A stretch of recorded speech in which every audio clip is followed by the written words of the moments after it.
the soldiers and often to pour on the overheating cannons.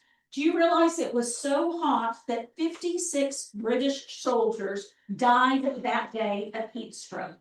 She, though, carried on throughout the battle, and at the end of the battle was given the nickname Captain Molly of Monmouth. Captain Monmouth. There we go. Now, there was a Colonel Thomas in the South Carolina militia, and he had stored in his home a great deal of weapons and ammunition, gunpowder. And he found out the British were heading his way, so he and his men took all that they could carry and they left. But he left behind his wife, Jane Thomas, his son-in-law, young son, and 3 daughters. She realized, of course, the British were still coming there expecting to find soldiers. So she and her son-in-law boarded up the downstairs of the house, and in the upstairs windows, they placed candles in all the windows. They loaded as many muskets as they could, and they marched back and forth in front of the windows to make it look like there were a number of soldiers still there. When the British arrived, they fired as quickly as they could. The British tried to break down the front door but could not get in, and they eventually left as fast as their wounds would allow them to go. So, after Jane Thomas, I'm going to tell you some stories of women who didn't exactly fight with muskets or revolvers. Can you imagine a young girl helped win a battle with a spoon? Her name was Angelica Vrooman, and she sat at the battle of Middlefort by the fire with an iron spoon and melted everything she could find, all the lead and pewter she could find, to make bullets over the course of the battle. You see, women had to sacrifice as well. Many of them sacrificed their silverware, their frames, even their candlestick holders to be melted down to make bullets. Of course, we know you need bullets, but what else do you need for a battle? Gunpowder? Yes. So in the Battle of Fort Henry, a young girl by the name of Betty Zane was at Fort Henry with her family, as many of the families had sheltered in the fort. They were under attack by massive forces of British and Native Americans, and they really thought they could not hold out until people came to their rescue because they were running out of gunpowder. So what young Betty Zane did, knowing that her brother's cabin was only some 60 yards from the fort and had gunpowder stored there, she snuck out of the fort and ran across the battleground to get to his cabin. The British and Native Americans were so shocked when they saw her initially, no one fired. So she took her petticoats and filled them with as much gunpowder as she could and ran back across the battlefield.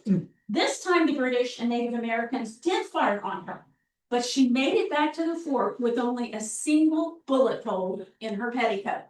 And they actually were able to wait until reserves came to the rescue. That was one of the last battles of the American Revolution that she helped win. I wonder if you might recognize what that is. Horseshoe, that's right. A woman named Anne Innes Bailey's husband was in the militia along the frontier, and he was killed by Native Americans. So she decided that it was her turn to do something about it. She left her young son with the neighbors, made herself a suit of buckskin, and would ride her horse, a Liverpool, up and down the frontier, raising men to join the militia, first to fight the Native Americans and then to fight the British.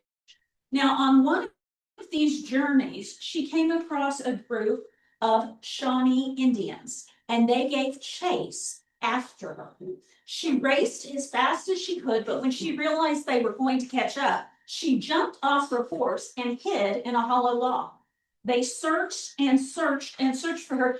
They even rested on that hollow log, but they never found her. So they took her horse and went back to their camp. Once it got dark, she got out from the log, crept to their camp, stole her horse back, and rode away from the camp. When she was far enough away, she began to hoot and holler and scream. And the Native Americans thought that she was either a ghost or a demon, and they never bothered her again after that day. And she earned the name with both Native Americans and whites of Mad Ann. Now, another young girl named Sybil Luddington has a story with a horse. She rode her horse 40 miles to raise the militia after the British burned the town of Surrey. Her father was a colonel in the militia, and she went to raise troops to help him. She got those troops and they joined her father, and they chased the British out of Danbury, inflicting serious wounds on them. Now, she did something that Paul Revere not.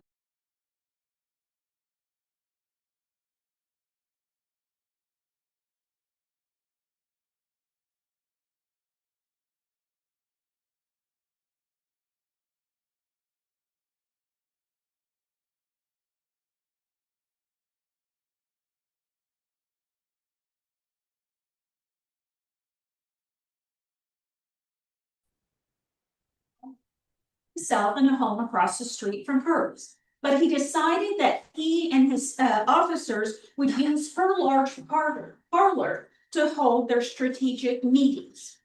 Now, they thought this was safe because she was a Quaker, and Quakers did not usually get involved in the war. But they didn't know her oldest son had joined the Continental Army, and so she wanted to make sure he stayed safe. So when they would hold their strategy meetings, she would hide in a closet and listen through the wall. Then she would find a small piece of paper and write in code what was to be happening. And she would take that piece of paper, put it on a button behind some material, and sew it on her younger son's coat. Then she would send him off to find his brother to let them know what was going on. Now, on one occasion, Howe had great plans to attack Washington and his men, and he wanted to hold a strategy meeting and be sure no one heard. So he told her that she and her family must go to bed early that night. She agreed, and yet she hid in the closet. She heard his plans, how many troops, any artillery he was going to be taking, and which direction he would be coming from. And so after the meeting, Howe pounded on her bedroom door to make sure she really was asleep. She let him pass 3 different times before she came to the door. Oh, I'm so asleep. What can I do for you? And he said, okay, just letting you know the meeting's over. The next day, she pretended to walk to the mill to get flour, when in fact she walked till she found a Continental soldier and could tell him what the plans were. Washington, as a result, was able to repel British forces at the Battle of White Marsh, based on the information she had provided. How many of you know what they did with the soldiers who were captured during the American Revolution? Where did they place a lot of them? Ships. Yes, that's right. Ships in New York Harbor. And those were not nice ships. One of the ships, the Jersey, was nicknamed Hell. Of the 11,000 estimated men on those ships, only 1,400 survived, if you can imagine. Those ships, they would not feed them. There was little light, little air, and lots of disease. Well, a woman by the name of Elizabeth Bergen was concerned about the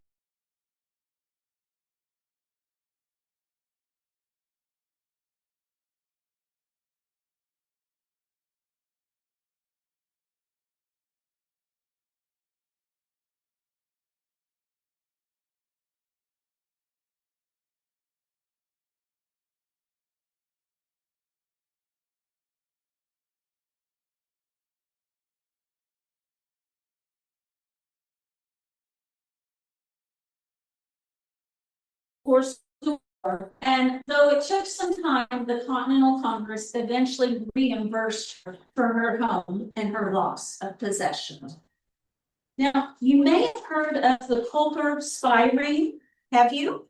They operated out of New York getting information to Washington. And a woman named Anna Strong lived in Satona, and she was one of the people that helped transmit information or let the spies know when information was available. Whenever there was a secret message, she would hang.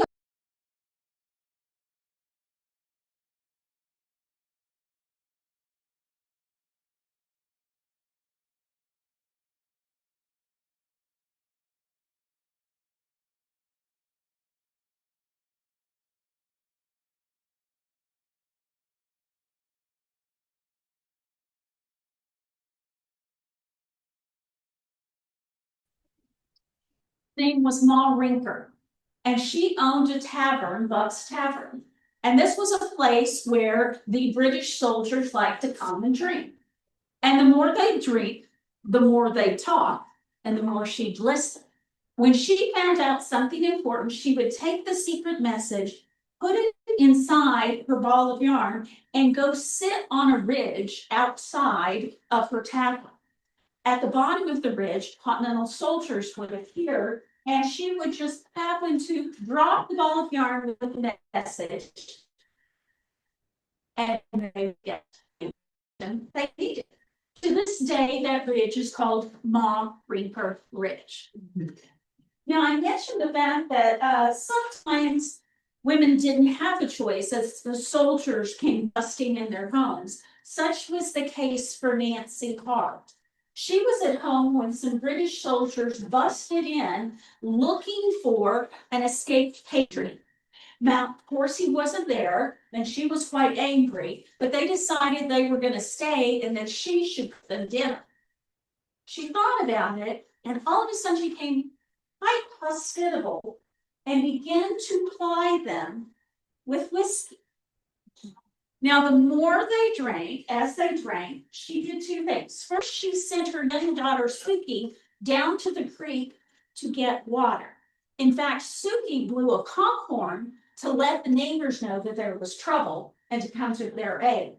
While the men were drunk and eating their meal, she began to take the muskets that were stacked in a corner and pass them through a chink in the wall out to her daughter, Suki. Now, while she was doing this, one of the soldiers noticed and jumped up and said, "Stop," to which she said, "If you move, I will shoot." He lunged at her and she shot him. She grabbed another musket and shot a second soldier. When the rest of the neighbors got there, they decided that these soldiers were too good to be shot, and they hung the rest of them. Now, another young lady, her name was Dicey Langston, and she heard that this horrible group of British soldiers called the Bloody Scouts was headed to get a group of militia that her brother was a part of. She ran at night through a swamp, crossed a river, and warned them that they should leave before the British got there, and they were able to do that. Later, the British, thinking her father was responsible, bust in her home and threatened to shoot her father. She jumped in front of them and said, "No, you will have to shoot me first." But thankfully, they did not. On a third occasion, some Continental soldiers came to her home and said that her brother James had a special musket that they were there to retrieve. She went to get the musket before thinking, "How do I know these are really the good guys?" So when she got back out, she said, "Give me the secret sign before I give you the musket." And one of the young soldiers said, "I think it's a little late for that." And she said, "I don't think so." And he gave her the secret sign. After the war, he came back and married her. And they had 22 children and 240 grand and great grandchildren. I think she did an excellent job in populating our nation. What do you think? You know, if you think about it, we're probably all related to her in some way, shape. So, as you can see, the stories of women are quite interesting. The stories of the men were well documented because they were looking to receive pensions, pay, or grants of land. But for the women, most of the stories have been passed down through their family. So sometimes it's hard to tell fable from fiction, but we know they all risked their lives as they fought for our country. Washington said of them, our country would not exist without some of these great women. I think the father of our country realized he needed the assistance of the mothers as well. Don't you? Okay. All right, the second group of surprise patriots are made up of the African Americans that lived in the colonies at the time. We had a population of about 2.5 million, with 500,000 of those being African American. Now, most were slaves, though a few were free. During the course of the war, many fought in hopes of gaining their freedom. At least 5,000 we know of fought on the side of the Continental Army. One of those individuals was the man named James Armistead. He was a slave on a tobacco plantation in Northern Virginia, and he had requested from his owner, William Armistead, that he be allowed to go and fight. Now, initially, his owner did not want to lose him, but he was afraid that he might run away and fight on behalf of the British, so he allowed him to go and to fight on the side of the Continental Army. So he left and he joined the Marquis de Lafayette's forces.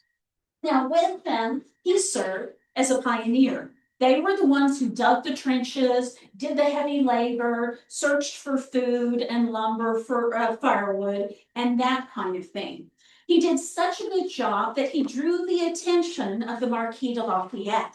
And so the Marquis de Lafayette asked him to become a spy. So he pretended to be a runaway slave, and he went to the camp of Lord Cornwallis. There, he served as a pioneer, and he must have been a great worker too, because he caught the eye of Cornwallis, and Cornwallis made him his own personal servant. So he was actually in the room when Cornwallis would have meetings with his officers. Now, he would hear the information, he was unable to write, but he would then whisper it to other slaves who would take it back to the Marquis de Lafayette. Cornwallis was so impressed with him that Cornwallis asked him to be a spy, and he became a double agent. He would tell Cornwallis whatever Cornwallis wanted to hear, and then he would tell the true information to the Marquis of Lafayette. Imagine his surprise after his defeat at Yorktown when Lord Cornwallis appeared before the Marquis de Lafayette, and who was standing next to him in a Continental soldier's uniform but James Armistead. Now, after the war, he petitioned for his freedom, and initially it was not granted because he served as a spy and not as a soldier. So the Marquis of Lafayette personally wrote to the Continental Congress asking for his freedom, which was finally granted. Once he had his freedom, he got to choose his own name, and he chose the name of James Armistead Lafayette. Now, when Lafayette came back from his tour of the country some years later, he was riding a carriage in a parade through Philadelphia when he looked out and saw James in the crowd. He stopped his carriage, he got down, called him by name, and embraced the man who helped him defeat Lord Cornwallis. Pretty good story, right? There was another time when a British spy was pretending to be one of the bodyguards for Washington, and he snuck in to attempt to assassinate him. Now, my husband was eating at a place called Francis Tavern in New York City, owned by a free black man, Sam Francis, and his young 14-year-old daughter, Phoebe, worked in the kitchen. And she saw this man come into the kitchen and pour something into the peas. The peas were my husband's favorite food. When she saw him do that, she took the peas and threw them out into the chicken yard. The chickens ate the peas, and the chickens died. So did that spy, because he was hung before a crowd of 20,000. And she became a young hero of the American Revolution. Another Black woman who also had a very important role in the American Revolution was a woman called Mama Kay. And she worked for a man named Stephen Hurt, who she called Grandpapa. Now, he was a colonel in the militia in Georgia, and he was captured and was going to be shot. But in the meantime, he was held in a prison camp in Augusta, Georgia. The only way she could get into the prison camp was by doing the laundry with the British officers. And so she would go in and do the laundry so that she could see Grandpapa. He was not being fed in the camp, so she would make cornmeal cakes and hide them in her ample bosoms and bring them into her. Now, he was a small, frail man, and she was a large, robust woman. So on the night before he was to be killed, she came in with her basket of laundry. She put it down and loaded him into the basket. She then covered him with laundry, picked up the basket, placed it on her head, and walked out of the prison camp with him. Oh my, she did. Now, he was so thankful, he offered her her freedom, but she said no and chose to stay with him for the remainder of the time. After the American Revolution, some 60,000 African Americans gained their freedom, some because they fought, some because their actions convinced people in the northern states to abolish slavery. Our third group of individuals, surprise patriots, are the Native Americans during the American Revolution. There were 85 tribes that were east of the Mississippi River at that time. Now, they had been fighting with the colonists for as long as they had been there over their own land. So many sided with the British. But some, such as the Oneida,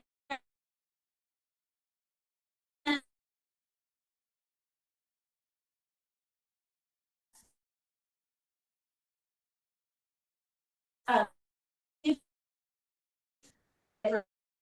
my husband was quite impressed with the thought.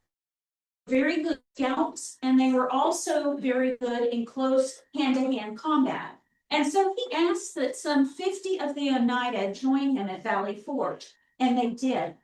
Over the course of the winter, when the Marquis de Lafayette was taking out some men on a reconnaissance mission, they took with them some of these Oneida warriors. Well, they almost fell under attack by the British, but the Oneida warriors were able to fight and stall them long enough for the Marquis and his men to get back to safety.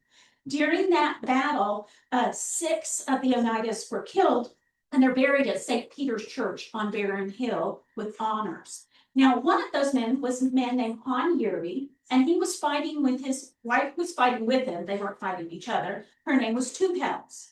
And during the fighting, he was shot in the wrist. So Two Kettles continued to load his musket for him.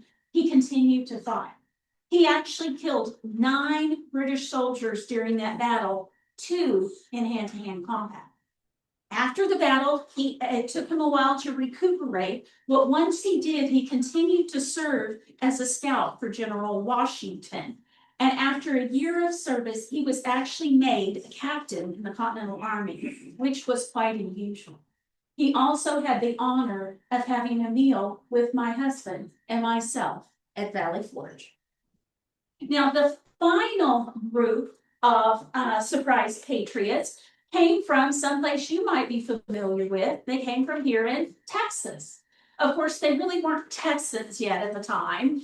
They were under the domain of Spain. Now, King Carlos III of Spain wanted to get involved in the war because he wanted to get back at the British from the French and Indian War. And he also happened to be a first cousin of Louis XV, who fought on our side. So they created a third battlefront from Baton Rouge to the Bahamas, keeping the British from being able to go up the Mississippi with supplies. And at one point, the governor of Louisiana, Bernardo de Galvez, reached out to the Spanish governor of Texas, and said, "We need something from you. You've heard that old adage, an army marches on its stomach, right?" So they requested between 10 to 15,000 longhorns actually be driven across 600 to 700 miles of Indian infested land to Louisiana to feed the Spanish troops there. And some of those Longhorns actually made it to my husband and his troop. So see, even before they were Texans, they were still supporting the American Revolution. So I hope you enjoyed my stories today. I hope you can see that anyone can make a difference. We see ordinary people doing extraordinary things. At the end of the war, Benjamin Rush wrote, "The American war is over. The American Revolution continues on." And we, as mothers, daughters, and sons of the revolution, have been charged to protect that revolution. Thank you for listening.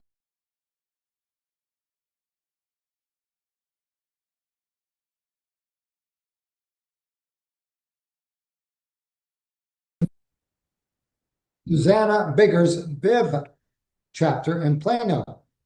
She joined the DAR in 2019 after she found a letter among the family papers that named her fourth great-grandfather as a bodyguard for George Washington. She has found her passion in the DAR, and she is currently chapter regent and is using her background in corporate speaking to serve on the state speaker staff. Kimberly met her husband, Barry, at Baylor and has been married to him for 33 years. He is a senior portfolio manager at UPS and shares her passion for history. He is a World War II historian, collector, and reenactor. Her son, Reese, graduated from Baylor and is a senior programmer for Capital One. Her son, Ross, graduated Liberty University with a degree in commercial aviation and is currently a flight instructor in Florida. Kimberly's other passion is her ranch north of Waco, where she raises longhorns and hosts and cooks for large groups of World War II reenactors, Special Forces trainees, Baylor students, and of course, DAR members. So we have a certificate of appreciation to give to you. Thank you so much. If you'll come on up, we'll get photographs. Yeah, there you go.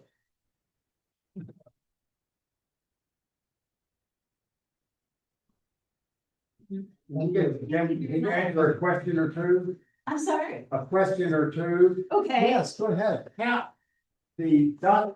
how well documented are some of these stories, particularly of the women's? Some of them are documented. Some of them, it's more like the story Molly Pitcher. There's several women that have stories very similar to that. So we don't know for sure. We know that women were involved, women were hurt. Some of them, as the ones that receive pensions and disabilities, those are well documented. But again, they really weren't given the credit at the time for what they were doing. You're thinking you were gonna pull somebody out of that bag.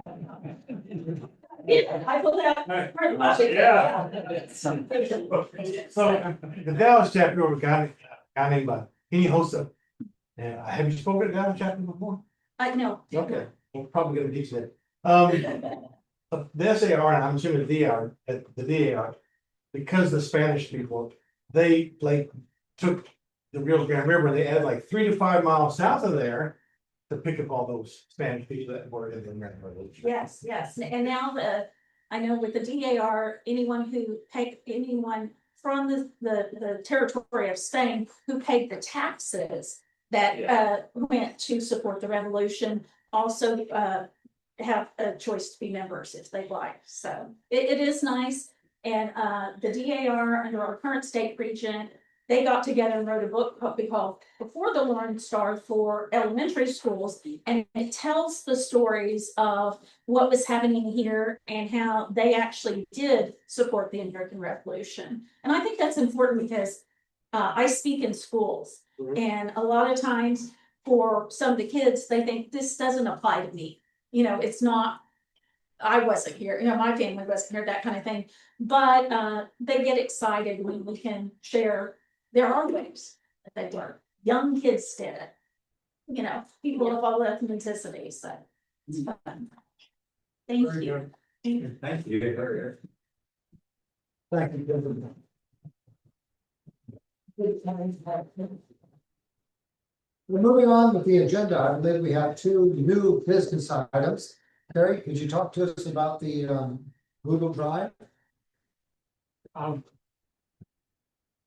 didn't realize I was on the agenda, but Oops. They should have missed the meeting. I guess so. So anyway, the idea is just we'll have a Google Drive where we can share photos to make that easier. And then Bill and I are going to sit a little bit later after the meeting and work through that, and then we'll share it with you all. Good. Sounds good. So I think the main thought about this was the bill had to send 5 or 6 or maybe 7 emails to get photographs he took out to the chat. So basically, Harry said there's a better way we can do this, and so he's been working on it for a while, and hopefully here after your meeting tonight, things will all be fine, and we'll be able to get online, and people who take pictures that are here can send it up to the basically to the Google Drive, and we'll have all the photographs captured. And sure, at an event or whenever you'll be able to share, all you should have to do is once you get it set up, is just, take the photos right off your phone, and press a button to send them all to the Google Drive. It will make it easy to share them. And actually objective is to facilitate, make it easier for everyone to participate. Right. And it's already got a email established for the program like this. And it will be password protected so that maintain the sincerity, privacy of our organization, as well as putting the information out there for the members and channel chapters and so on. So I presume that Gary is the one that gets a lot of credit for getting this set up, and we're working together to have it. Hopefully have something out to everybody in the far distant future. Thank you, Terry. Did you have a comment, Tom? No. Okay. Al, could you talk to us about the meetings? Yeah. What's going on? Need the microphone? Need a microphone? I don't think I'm gonna need that, little box there. Everybody can hear me? Okay. Last on Veterans Day, Paul, Tom Nelson and I went up to Bonham VA to treat 21 veterans to a pizza dinner, which was exceptionally received. The difference is there's 100+ veterans that are housed there permanently. So we go through twice a year with all the other SAR chapters in North Texas. To get things like sundry items, razors, etc. And in the winter, sweatpants, sweatshirts, etc. They don't have much outside thinking support. But these 21 veterans are very different. They're there for rehabilitation. Mostly for addiction, needed drugs, alcohol, or both. But most of it driven by PTSD. I am personally aware of what PTSD can do. Father was at Hickenfield on December 7/41. So 105 bombing missions throughout the Pacific. Spent 11 days of a life for active two crewmen who died. And flew his plane back. He was the flight engineer at the Texans because the pilot was co-pilot was there. And so was the rest of the crew. So they brought them home. Home for his family. Saved the plane, became the supply depot to supply the rest of the plane. His plane crashed on takeoff in 44, and he shipped home with battle fatigue. He was 100% disabled my whole life. So I have personally seen how PTSD can do. These veterans need a lot of help. The success of what we did at Veterans Day, so good. Kyle Puckett, who was the VA coordinator, said, "Can you do something next year like allow to take these guys out to the bowling or a movie, something, get them out of that environment as recreation." So she and I have worked over the last 4 months, and there are actually 4 ways that they do outside recreation. One is bowling, one is movies, One is golf, they go to golf range, get 6 on a box, and they play golf. Fourth one is very interesting. It is a horse therapy farm up in Sterling. The lady who runs the farm does not charge anything. So what's needed for these veterans, the transportation they prepare by the VA, is the funds to be able to take to pay for the food, refreshments, the movie, and the bowl. So I put together what's called Operation S period A period I period. Not SAR. It's Operation Support and Rescue. These are veterans that have paid the price, and most of us don't even see today, because the type of combat they're in is totally different than what it was in Nam, and way different from World War II. They have seen hell and came back.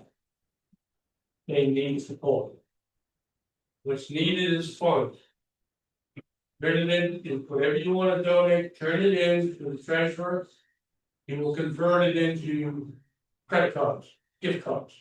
And that's what they did, and they take the veterans out. Right now, they have 21 veterans. But they're looking to increase the staffing so they can increase the 40 number of veterans they take care of. And if the government approves more, they want to get to 90 veterans up there. So I worked the matrix out about the cost of everything. If all 90 veterans participated in all 4 activities, and I know that's not going to happen, because at least 3 veterans are wheelchair bound. It's $5,700. So I put the arm on my roommate from West Point, whose wife introduced me to my wife 56 years. He's in the Knights of Columbus at St. Gabriel's McKinney Church. He told the Knights of Columbus he'll match whatever they donate. So $1,000 has already been raised in the hands of the VA. Not taking the veterans out of the record. You just need more donors. And I think Tom said you got the blast out to the other SARs, et cetera. So we're trying to get the other SARs to chip in, do whatever they can. These veterans need help. Their category of PTSD, suicide, it is by far the #1 group of veterans suicide, and there's no close second. They took an oath, they honored that oath, they need help. And we're the ones that need to help them. Remember the veterans that our ancestors. We're here because they went out and did something. And some of them paid the price in the process. You should not forget veterans. Every day. They're a special class for their side. So if someone wanted to donate, how exactly would they do? Donate the money to our treasurer. They don't put it together, when it gets everything done, they'll convert it into gift cards. Then I guess you, they, you'll pay it on up and say, go for it. Now, when we did the luncheon, I brought my 35 over. I did bring my cell phone. I didn't take any photographs, which was good. Because they're in the hospital. And we're going through a very tough time, and just like, no photographs. So we never get a chance to see who these people are unless you're physically there meeting them. And I can tell you, with Paul and Tom up the front, it's all blessed, not only the meal. You had to see the faces and he blessed them. It hit them hard. Because somebody was showing they can't think. Thank you. Next item is 131st Annual State Convention. Tom, could you tell us about that, please? Yes.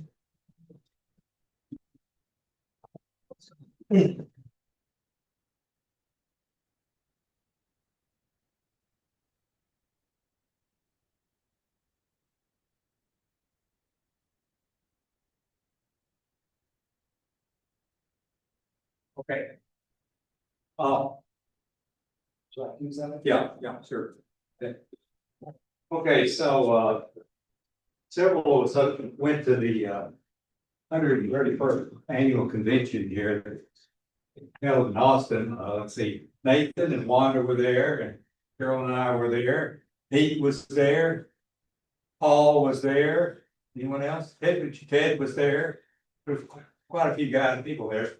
And I don't know, I've been to several of them, but you know, sometimes once you go to them, you understand what's there. But for some of y'all, you've never been, so I thought probably might be good just to sort of talk to you just a few minutes about that.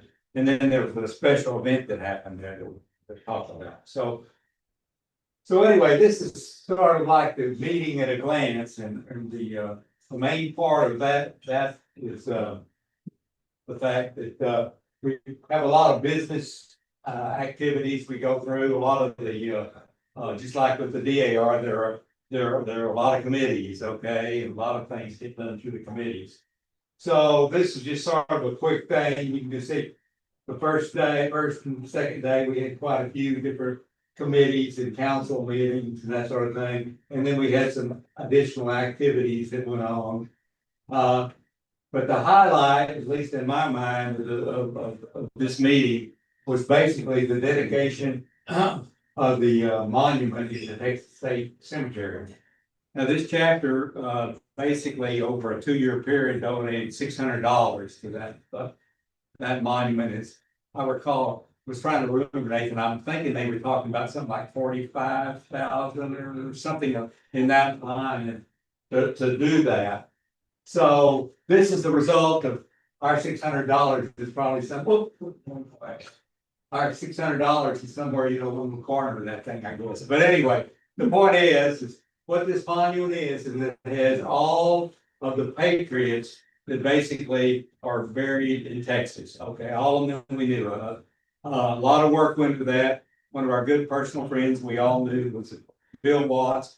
He worked on it and made sure everything was right. And we had the proof and where they were and the whole thing.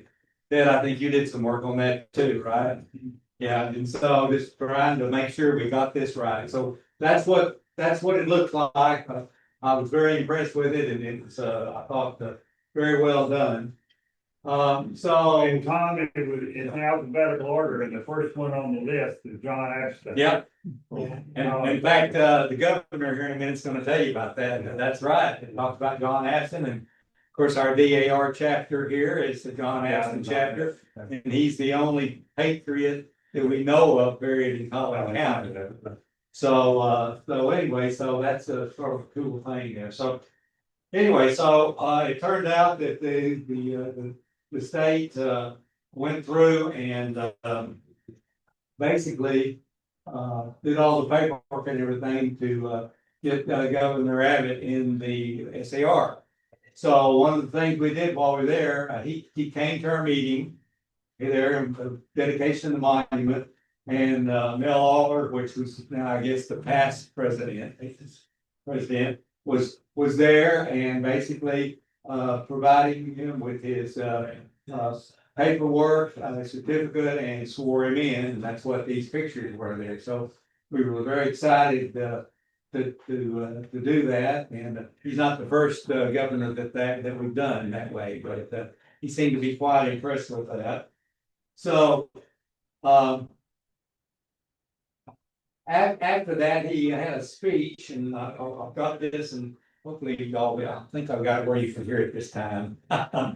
Well, we did this up in the Paris chapter here on last Saturday, and the little projector they had didn't have much room for the audio, so we were struggling to hear it. So we'll see how this goes. Of this remarkable organization, a member of the history that has etched the United States into the annals of the greatest country in the history of the world. You know, there could hardly be a more important time for organizations like SAR, for leaders like Audrey Young, who works in our schools, as we fight back against a movement that has accelerated the pace over the past few decades to try to rewrite American history, try to condemn the glory of what America has been able to achieve. Getting away from maybe the most important thing that all of us can focus on, which is why I include Audrey Young, who is involved in writing our textbooks here in the state of Texas. Because there's only one thing that we do as it concerns educating the future. We must educate our children. We must educate every generation about why it is that America grew from just a tenuous 13 colonies into the most powerful country in the history of the world. And why is it and how is it that we must put America on an ongoing course so that we remain that strongest country? Because of those who seek to undermine who we are and what we are as Americans. That is an ongoing daily task that we must undertake. Along those lines, what today is another reminder about what that fight for freedom is all about. There could hardly be a better time to dedicate this monument behind it than during our 250th celebration of freedom, of independence. This monument here is an enduring testament to the heroes who fought for that freedom that is unique to America. 69 patriots who died or buried in Texas. If you look at this, the monument is in alphabetical order. The first name on the monument is John Abston. John Abston was just 18 years old when he volunteered for the Continental Army. He fought in one of the most pivotal battles of the war, the Battle of Kings Mountain, South Carolina. A victory that Thomas Jefferson called the turn of the tide of success for the Patriots. When you think about it, the greatest inheritance those heroes could have given us is freedom. But freedom, not a one-time event. The fight in the end with the Treaty of Paris is an everyday process, perpetually. Just as the Patriots took to the hillsides to battle the Redcoats, modern day patriots take the fight to those who try to daily tread upon our freedom. Rather than in battlefields using bullets and swords, we fight in courtrooms and capitals and classrooms. We fight as vigilant guardians of the freedom that we inherited. We fight against those who try to degrade our heritage or try to erode it with a modern day resurgence of the failed policies of Marxism. We are heirs not just of the freedoms that our ancestors fought for. We also inherited the mettle, the grit, and the tenacity that truly safeguard our legacy. That has been my mission as a Supreme Court Justice, as Attorney General, and now as Governor of Texas. It is a spirit that flows through our bloodlines. Our families fought for America. Many died for it. Some died for a country they would never get to see. Stories of these heroes must be told. Generations of Americans must be reminded of who they are and what they fought for. And thanks to the SAR, they will be for generations to come. May God bless you all, and may God forever bless the United States of America and the great state of Texas.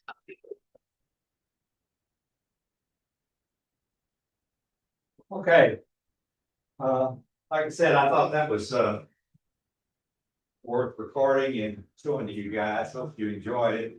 And I thought it was very, very moving ceremony to me, at least. I thought really it's well done and great. So with that, I think that's all I had for this Would you talk to us about the 250th? Well, in conjunction with the 250th anniversary of the country, a number of organizations, and particularly SAR chapters throughout the country, have come up with ideas about leaving something of memory in our areas, and we here in our North Texas, the North Collin County, decided some time ago that we would do a bench, purchase a bench for the downtown area, marking the 250th anniversary. And indeed, we have are in the process of purchasing a bench with a plaque on it that says USA 250th anniversary, McKinney chapter, Sons of the American Revolution, and hopefully it will be placed on the square. Our choices probably are the square or the block just west of the square. If it is accepted that we could do this on the square, because of the destruction of the impact, the McKinney Performing Arts now, since it's under construction, really nothing to be added to it until the end of the year. But either we'll have it at the end of the year, or if we're unable to place it there, maybe a block west of there, that it would be placed. But it's going to say it's going to be a bench, and it's going to acknowledge that it's in 250th anniversary, and that has been the donor. They call them tribute benches, and that will be leaving our mark for the 250th anniversary. Got a question? Thank you, Nathan. Yes, so you already got, it's already paid for. We agree, yeah, the money set aside. Because some places took 10 people at $300 a piece. But I would be amiss since our treasurer is not here and saying, someone would like to donate a little money to that cause, he would gratefully accept that check. okay. Okay. Well, Leaving next you out, Paul. Next on the agenda, the upcoming events, you can find them on the back panel of your folder, or bulletin. June 18th. The topic will be Spain's contribution to the American Revolution. And then the 20th of June, we have the Audrey Parade there in Farmersville. July 3rd and 4th, the 250th celebration with the DAR in downtown McKinney. And then July 16th, our chapter meeting, the topic of Texas from Spain's landing in Mexico to support the American Revolution. August 20th, chapter meeting, once again, the town crier revolution. 17th of September, chapter meeting, the Texas Navy. October 15th, how AI makes genealogy easier for everyone. And of course, 19th of November, John Murray, 4th Earl of Dunmore. And then we'll have our Christmas get together in December. Any questions about those events? If your other, what's the name of your other? Oh, I've got 8 programs. 8 now. programs, well, all right, let's see, we'll just start in January. Okay, we'll talk some Pirates. pirates. Pirates is a good one. Pirates. For the April minutes, do we have a motion to accept them? So Do we have a second? All in favor, say aye. Any nays? Okay. And then the treasurer's report. Peter's not able to be here tonight, so he sent that to me on email. So no income for this month. Our expenditures for the month were $150 for the essay contest winner, $200 for an Eagle Scout Award, $100 for a poster contest winner, $100 for a brochure contest winner, $18.93, that's $18.93 was spent on postage and envelopes. And then the last entry he has is $81.15 for 3 months of Ancestry.com, leaving the chapter's available funds at $8,000 $8,049.56.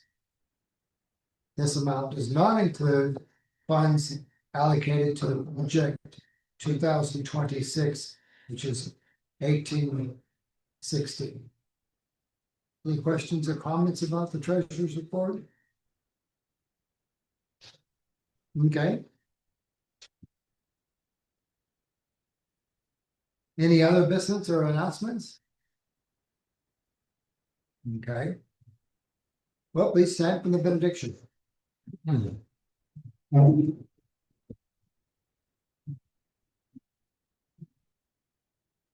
Let us bow our heads. May Almighty God, the Father, the Son, and the Holy Ghost bless and keep us now and forevermore. Amen. Our meeting is adjourned. Thank you for coming. Session. Oh, okay. The recessional. Yeah. Okay, thank you for Yeah. reminding. Let us Until- recite together our recession. Until we meet again, let us remember our obligation to our forefathers who gave us our Constitution, the Bill of Rights, an independent Supreme Court, and a nation of free men.